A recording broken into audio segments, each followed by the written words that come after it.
Have you ever wondered if the ultimate legendary monster Dracula was actually real? It's a great question. Right. I mean, welcome to today's deep dive.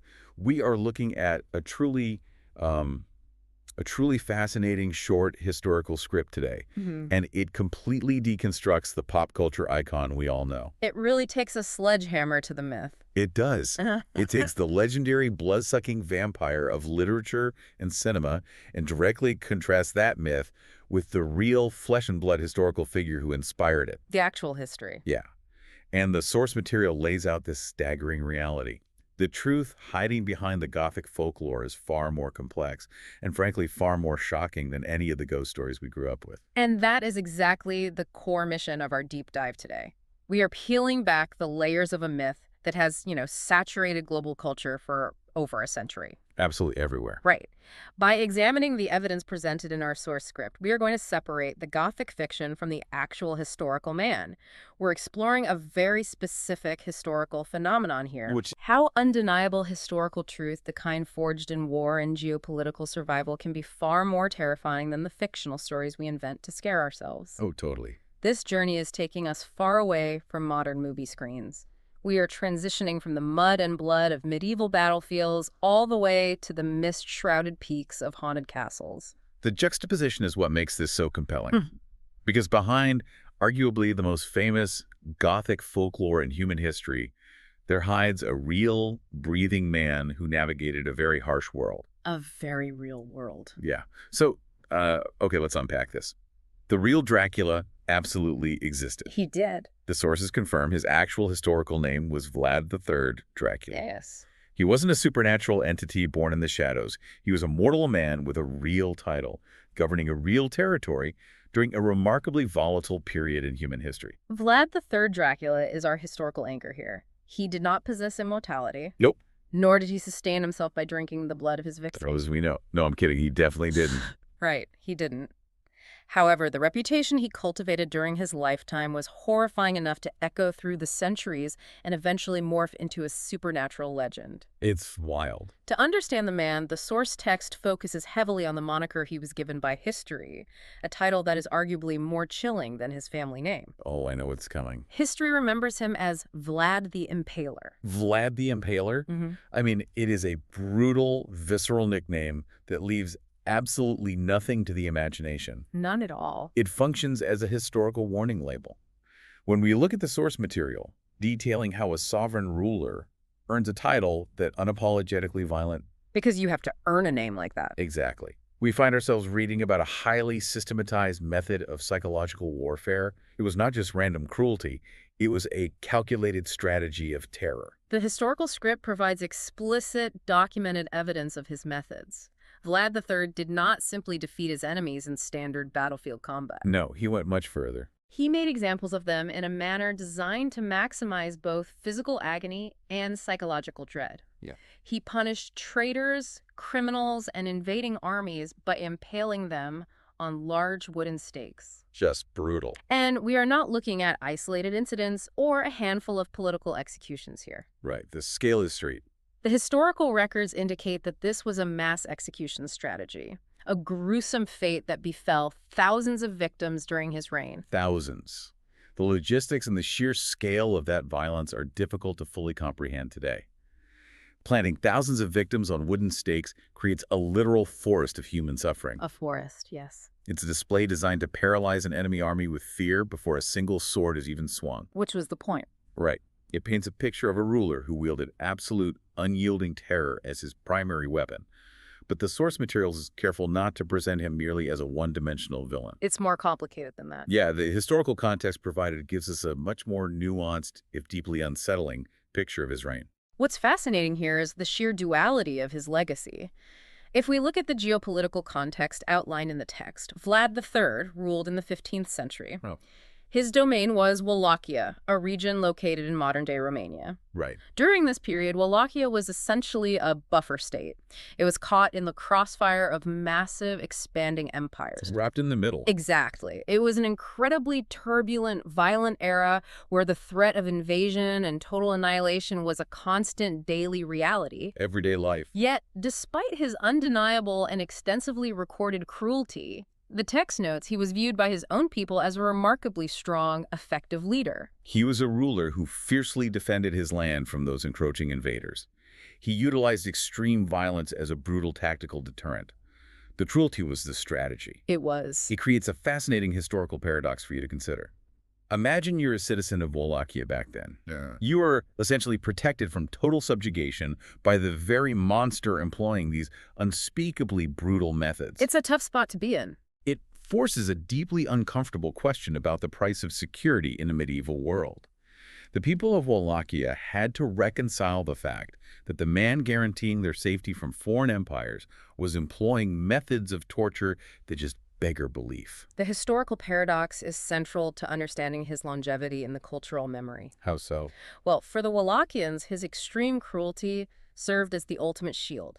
He leveraged absolute terror to maintain sovereignty. Right. Invading forces knew precisely what grotesque fate awaited them if they marched on Wallachian soil. It was primitive, highly effective psychological warfare. Super effective. But employing terror on a mass scale permanently alters a ruler's historical footprint. Oh, for sure. It guarantees that the narrative surrounding your life will outlive you. It evolves, expands, and inevitably twists as it is passed down through generations. The twisting of the narrative is where the history begins to bleed into the myth. And here's where it gets really interesting. We have to look at the name Dracula itself. The name is key. The man was not born with supernatural powers, but he was born with a name that inadvertently provided the perfect foundation for a legendary monster. It really did. The source material dives into the etymology of the name, and it is a linguistic coincidence that feels almost scripted for a horror novel. The etymology is almost too perfect. Our historical script traces the name Dracula back to its root. Okay. It derives from the Latin word dracul. Dracul. Yes.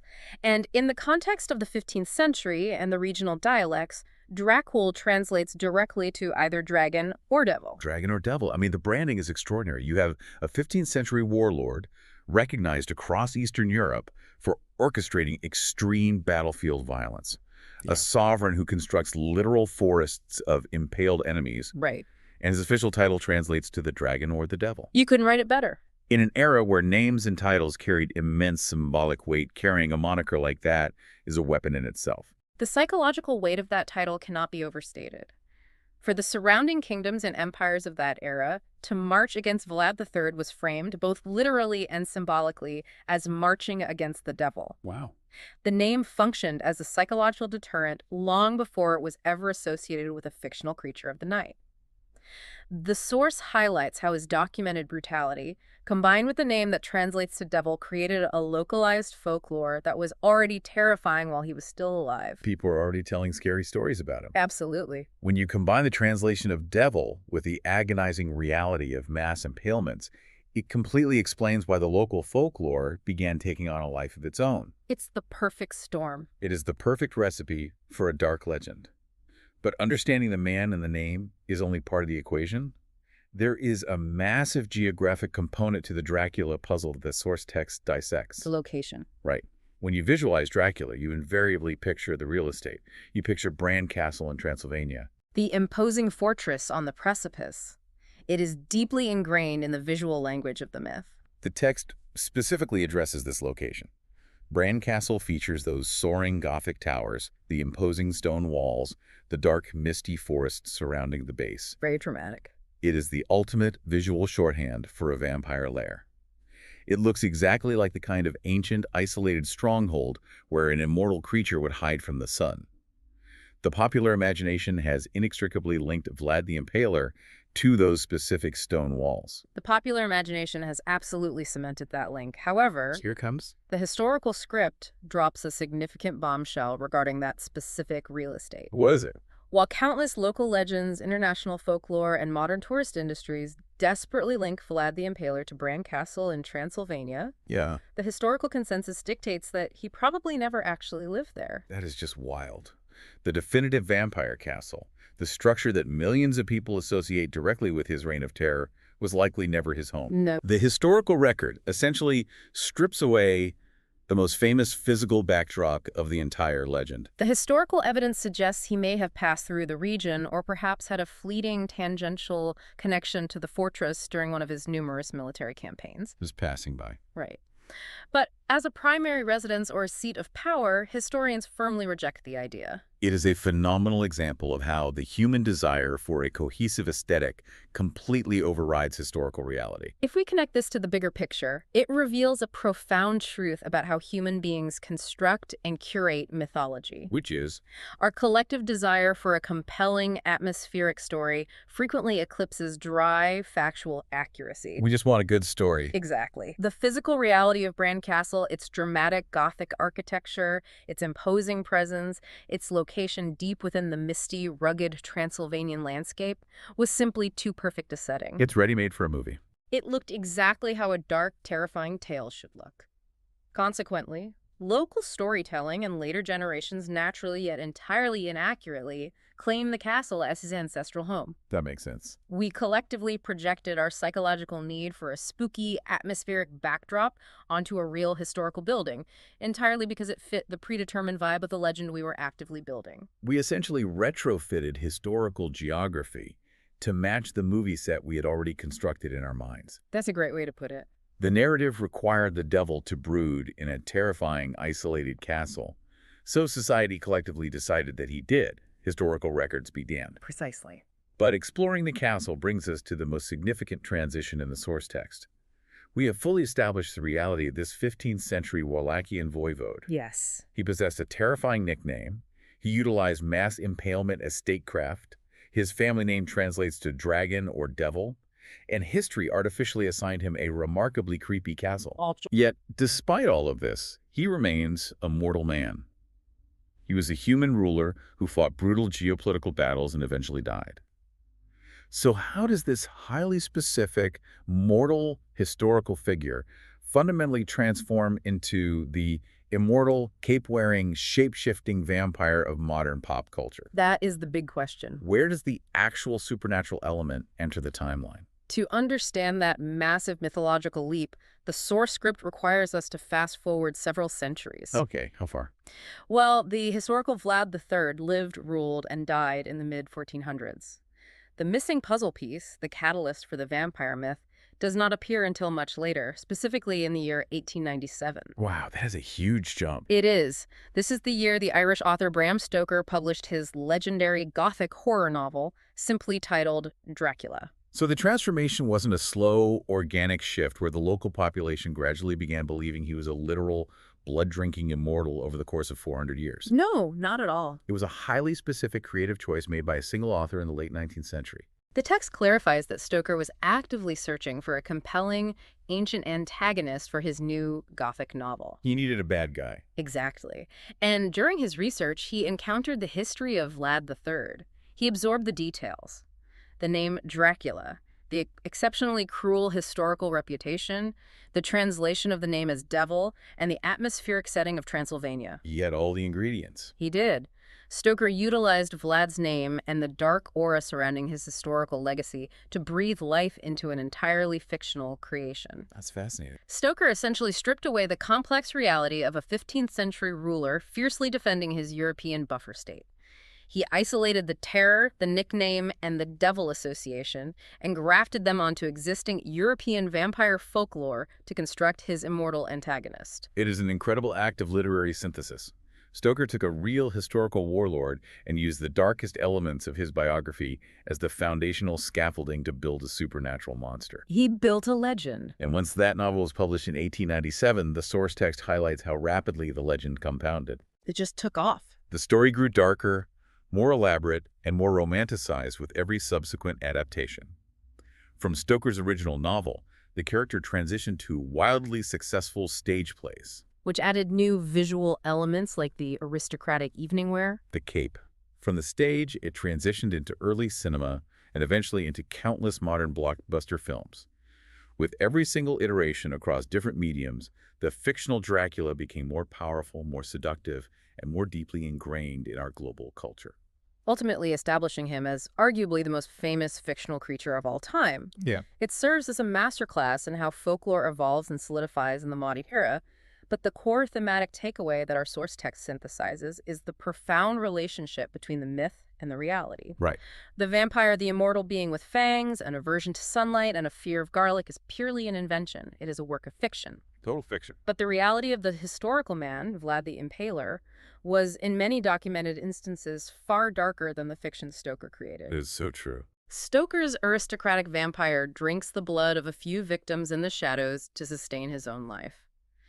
The historical Vlad III publicly impaled thousands of conscious human beings on wooden stakes to send a ruthless political message to a rival empire. When you put it like that, the reality is way worse. That dark, documented reality of supreme human cruelty is precisely what anchors our fascination centuries later. The Gothic fiction serves as a palatable, stylized framework that allows us to safely engage with the genuine darkness of our own human history. So what does this all mean? Bringing all the threads of this deep dive together, we started by asking the fundamental question: was Dracula real? And we found our answer. The source text provides a fascinating double-edged answer. The mortal man unequivocally existed. Vlad III Dracula, the 15th century ruler of Wallachia, walked the earth. He did. He navigated a treacherous geopolitical landscape, he defended his territory from imperial expansion, and he committed unspeakable, highly documented atrocities to achieve his goals. All historical facts. But the vampire, the immortal creature of the night brooding in Bran Castle, that is pure mythology. Pure myth. It is an enduring legend born from a terrifying historical reputation, combined with perfectly spooky geographical aesthetics, and ultimately cemented by the brilliant, synthesizing imagination of a 19th century novelist. The reason this specific legend maintains its grip on our culture, the reason we are still analyzing it in this deep dive today, is because human beings are deeply, inherently captivated by the blurred lines between historical reality and myth. We love that gray area. We are endlessly fascinated by the intersection of real historical trauma and exciting, stylized folklore. The enduring story of Dracula allows society to safely explore the absolute terrifying extremes of human nature and the concept of absolute power from the comfortable distance of a fictional narrative. Like a buffer. It is a psychological mechanism. It is a way for us to process the very real monsters of our past by transforming them into literal, supernatural monsters in our stories. We are drawn to a good scare, particularly when we know there is a verified kernel of dark historical truth buried deep inside the fiction. It grounds the horror in reality, making the lore feel significantly more potent. This raises an important question, and it is a concept I want to leave you, the listener, to mull over long after this deep dive concludes. I love this part. We've spent this time examining how a real 15th century ruler, a man who fiercely defended his lands but utilized extreme documented brutality, was completely transformed into a literal immortal monster by an author centuries later. Yeah. Purely because his terrifying reputation survived the test of time. It forces you to consider the long arc of history and myth-making. Where is it going next? Exactly. Which highly controversial historical figures from our own modern era might undergo that exact same mythological transformation. Hundreds of years from now, when our present day is viewed as distant, muddy history, which modern leaders or polarizing figures might be stripped of their complex geopolitical context and turned into mythical, supernatural monsters in the fictional stories told by future generations. That is crazy to think about. Who possesses the reputation today to become the Dracula of the 25th century? That is a genuinely chilling and fascinating thought to end on. The historical record is constantly being reinterpreted, and sometimes it gets rewritten entirely as a horror story. It really does. I will definitely be thinking about how our current history might be fictionalized centuries from now.